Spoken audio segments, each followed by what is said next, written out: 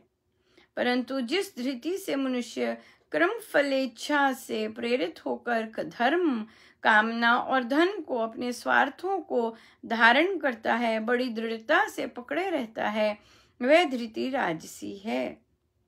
जिस धृति से दुर्बुद्धि मनुष्य नींद को, भय को, शोक को, खेद, मानस दुख को और ऐसे ही घमंड को नहीं छोड़ता, वह धृति है पार्थ तामसी है। हाँ, तो अब आज महाराज ने हमें बुद्धि के बारे में बताया, धृति और बुद्धि, है ना, बुद्धि के बारे में। तो सात्विकी बुद्धि कौन सी हुई? जो जानती है कि भाई कौन सा कर्म करना है, नहीं है, डिफरेंस जानती है, धर्म अधर्म में, भय निर्भय में, अच्छे बुरे में, ये सब चीजें जानती है जो बुद्धि, उसे सात्विकी कहते हैं। जिस बुद्धि से अधर्म कार्य को ठीक ठीक जानता है, पक्का नहीं पता, ठीक ठीक जानता है, अच्छे से नहीं जानता, पूर्ण तरह नहीं समझता, वो राजसी है। और फिर जो सदा ही बुद्धि अंधकार में घिरी रहती है और अधर्म को ही धर्म मान लेती है, तो वहाँ वो उस बुद्धि को तामसी कहते हैं। अब योग द्वारा ये भी आता है मन की बात की, बस जो कि वश में किया जाता है, वह धृति सात्विकी है, धारणा।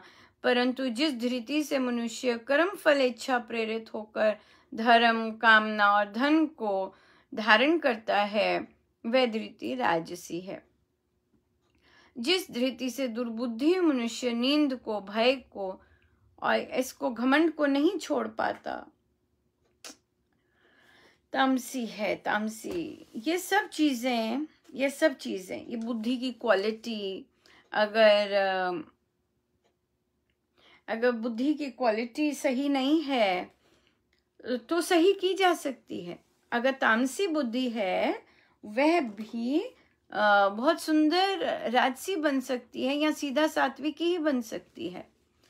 स्वामी जी महाराज की साधना इतनी सुंदर है कि हर चीज हम ग्रो करवा सकते हैं, जहाँ भी है। आलस्य है और ऐसी काम करने का मन नहीं करता, उदास ही रहते हैं और ऐसे इन्हीं चीजों में रहते हैं, वो बुद्धि भी, उस तरह की बुद्धि जो तामसी है, वो उठकर सात्विकी बन सकती है राम नाम से। It's possible, totally possible. So इसलिए हम राम नाम पर इतना अटूट विश्वास हो कि मेरे अंदर कुछ भी है, सब सुधर सकता है, सब सुधर सकता है। हमारा काम सिर्फ राम नाम लेना है, बाकी सफलता बहुत सुंदर राम देते हैं, मंत्र देता है, अपने आप देता है, बहुत बहुत बहुत सफलता देते हैं। पर राम पर अटूट विश्वास हो, बस मेरे राम, उद्धारक है मेरे राम, निस्तारक है मेरे राम, तारणहार है मेरे राम, ओ मेरे राम। बस ऐसा विश्वास हो, सब मेरा कल्याण इस जन्म में अब निश्चित है। मुझे राम मिल गए हैं, मुझे राम नाम मिल गया है, इसलिए इस जन्म में अब निश्चित है। इस तरह की भावना हो, बहुत प्यारी है।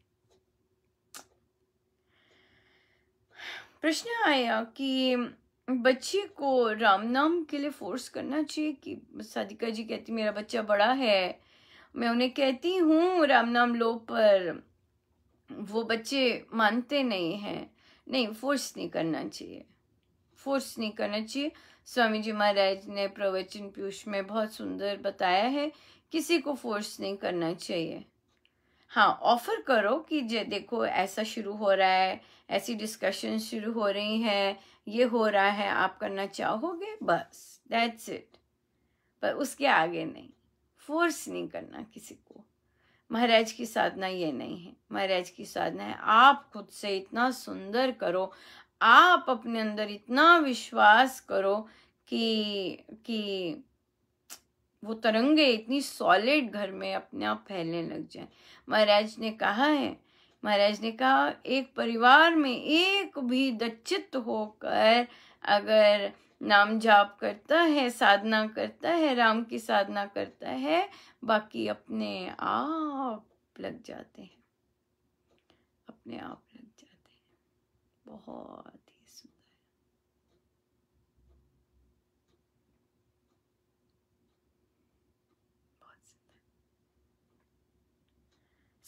एक और प्रश्न आया बच्चे से रिलेटेड, वो भी ले लेते हैं। यहाँ पर साधिका जी की उनके जो पति हैं उनके साथ उनके विचार अब नहीं मिलते, जबकि प्रेम विवाह है। पर ओवर द इयर्स उन्होंने अपने पति के थॉट्स देखे और उन्हें पसंद नहीं आ रहे। उनका एक पुत्र है, छोटा सा बच्चा है। उन्होंने कहा उनको सदा उस पुत्र की चिंता होती थी कि ये पुत्र इसका जो पथ है ये हमारे गुरुजनों जैसी सोच हो। पर हर आत्मा तो अपना रास्ता लेती है ना खुद से।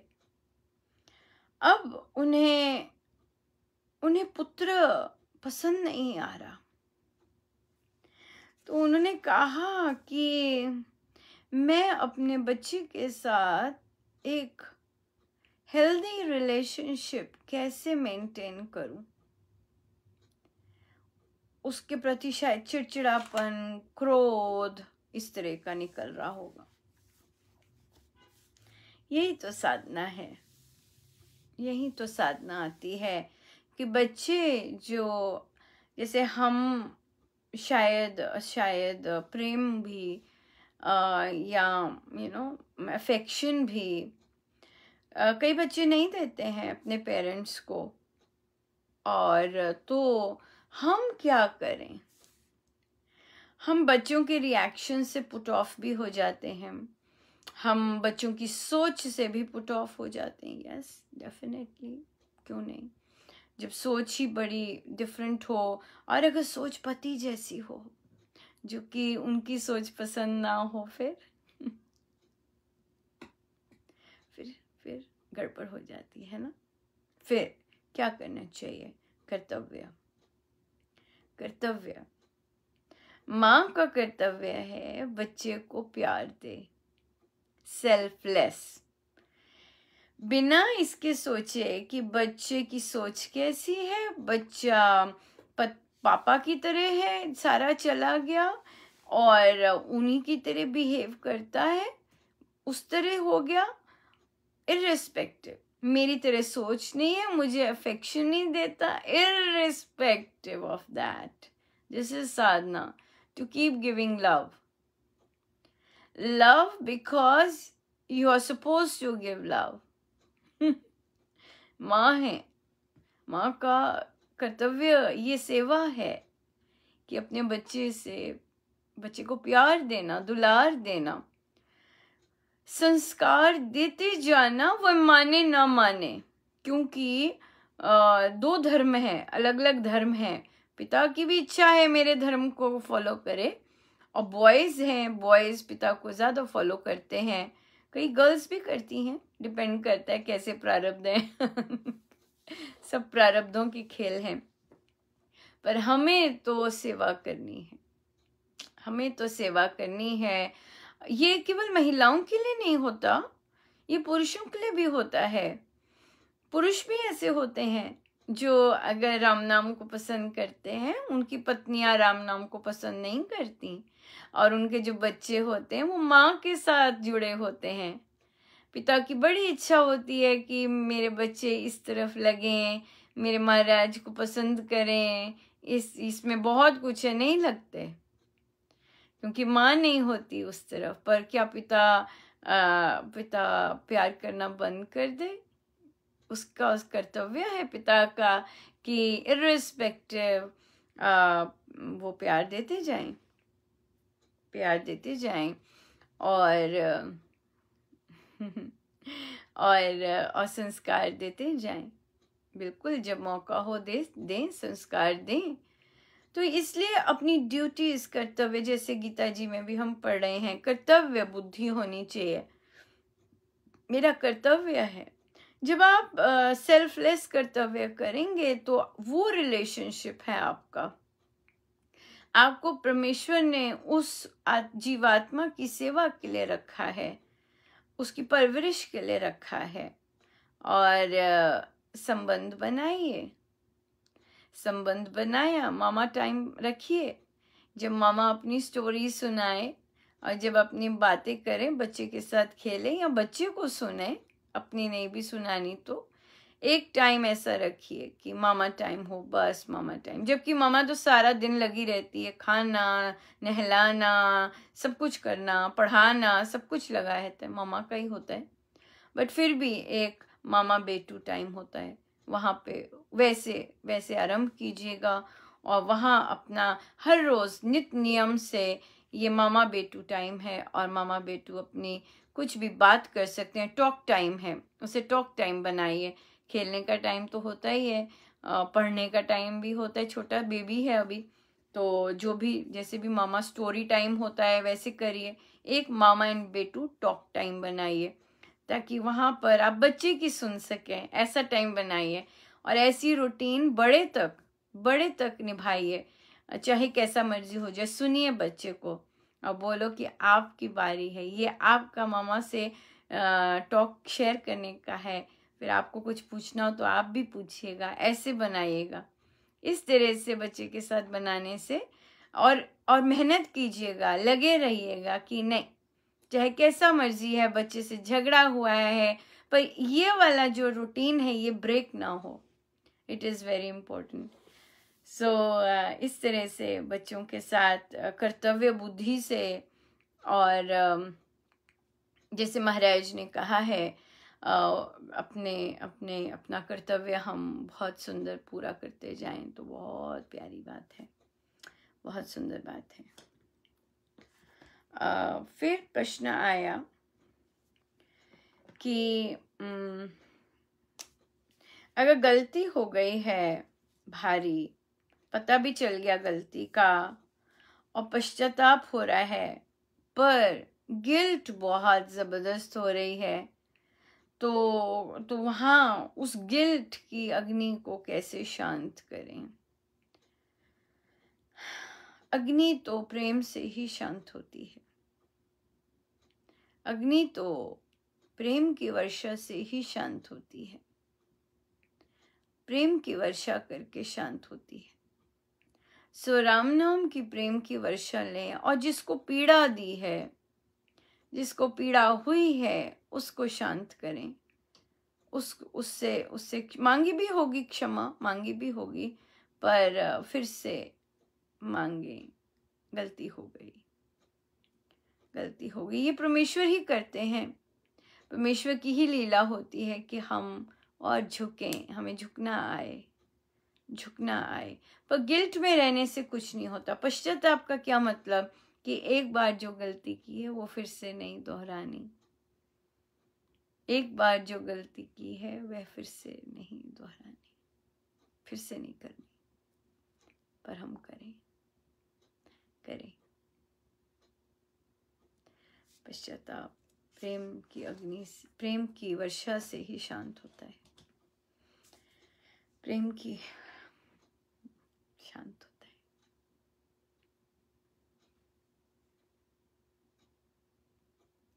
आनंद ही आनंद बरस रहा मेरे सतगुरु के दरबार में। आनंद ही आनंद बरस रहा, आनंद ही आनंद बरस रहा मेरे सतगुरु के दरबार में। आनंद ही आनंद बरस रहा,